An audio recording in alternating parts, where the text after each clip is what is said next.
recordings resume. You guys had not the full 13 minutes, but sometimes it is. Right, so you're drawing free body diagrams, answering this question, and then you're justifying that in a paragraph response. This is a 7-point FRQ.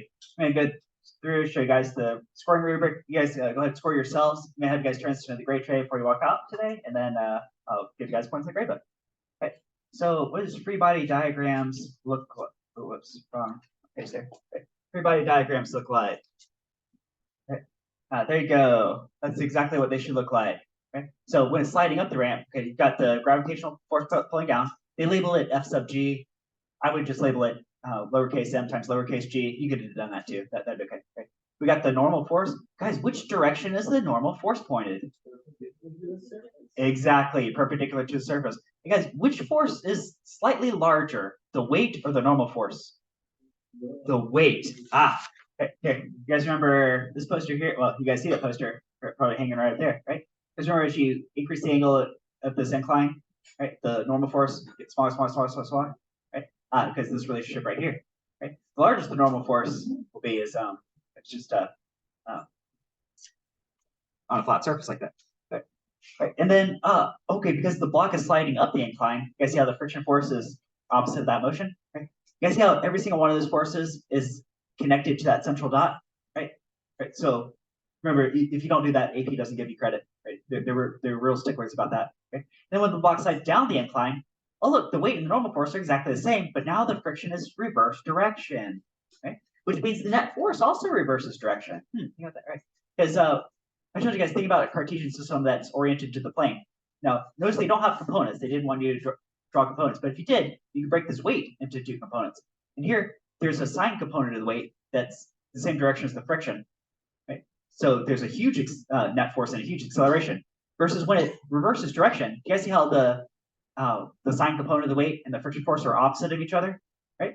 There might be partially canceling out, which would be a small net force, which would be a small acceleration. Ooh, right? All right, check this out. What you guys say for the time? Oh, I gotta show you guys the points exactly. Right, so that was only 2 points. 1 point for a labeled friction force vector in the correct direction in both diagrams, and the other point for labeled gravitational and normal forces, so weight and normal force, in the correct directions in both diagrams with no extraneous forces. So if you have like a 4th force, then they would give you no credit for that second one. Okay, guys got it? All right. Because what's going to take more time to slide up the incline or slide down the incline? What do you guys say? Down. Slide down? Yeah, I'm thinking slide down. Right now, here's maybe my words how we do it. If there was no friction force, it would be equal, right? But because there's a friction force, when it's sliding up, the fact that there's a huge net force and a huge acceleration, it slows down in a hurry, right? But then when it's sliding back down, it's closer to.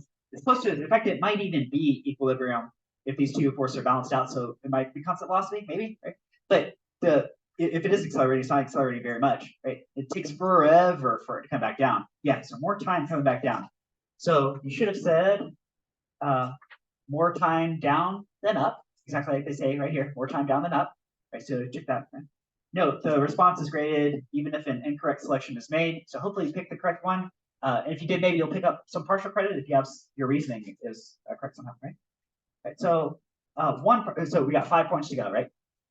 1 point for stating that the magnitude of the net force on the block is greater when it's sliding up the ramp than when it's sliding down the ramp, because the direction of the frictional force changes, while the direction of the component of the gravitational force along the ramp does not, or a description of the net force consistent with the free body diagrams in part A. Right? So kind of like I was saying verbally, right? The fact that there's a huge net force going up the ramp saying, no, let's go back down. But then when the block actually is sliding back down, now the net force is very small. Might even be 0 if it's constant velocity. Right? So 1 point for that. The second point in your paragraph for stating that the magnitude of acceleration when sliding up the ramp is greater than when sliding down, or a description of acceleration consistent with free body diagrams in part A. That's hand in hand with Newton's second law of motion. Like the first point in the paragraph was something about the net force being large here and small here. The second point was, well, if you divide by the mass of the block, therefore the accelerations follow suit, right? That block is slowing down like bonkers going up. And then it's just like moseying its way down on the way down. So the magnitude of acceleration is very small, and possibly even zero, slide back down. Okay. Right. Next point. Third point. For a justification that final velocity is less than the initial velocity, remember the student struck it with some v naught, so it got it in motion. Right? If you happen to point this out, truth be told, I don't think I would have picked up this point because I probably wouldn't even thought to mention this, but if you did, you pick up the point, right? So the fact that when it comes back down to where the student is, it's just not moving as fast as where it started, right? Or if you said the average velocity up is greater than the average velocity down, right? Now, those first 2 points definitely made sense. Something about net force, something about acceleration. Here, they're getting into velocity. Again, would I have mentioned velocity? Probably not. I wouldn't have picked up this point, but maybe you did. If you talk about velocity, talk about being like, the final velocity being slower or the average velocity being slower on the way down, some version of that, right?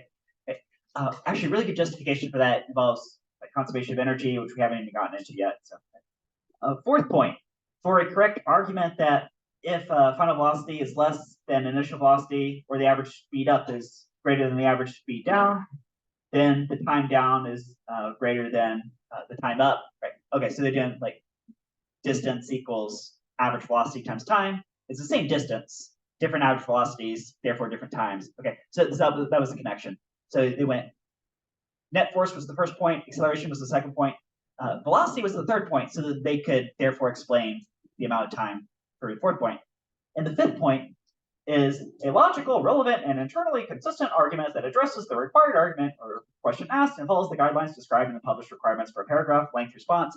That is just a copy-pasted statement that you see on all these paragraph length response. When you guys do the FRQs in May, one of your FRQs is going to be the 7-point paragraph response FRQ, and that's always a point. The idea there is that basically, do you know what you're talking about? Right? Does the student clearly know what they're talking about? If they do, they'll give you this point. If you go off talking about a bunch of stuff that's completely irrelevant to the question, then they just won't give you that point. Right? Now, there are alternative explanation points here they have that involve conservation of energy, but we haven't even quite done it yet, so don't worry about this much. Okay, so you guys got yourselves scored out of 7 points, out of 7, right? Hopefully you picked up a lot of those points, right? Go ahead and pop that in the grade tray, and that is a wrap on today.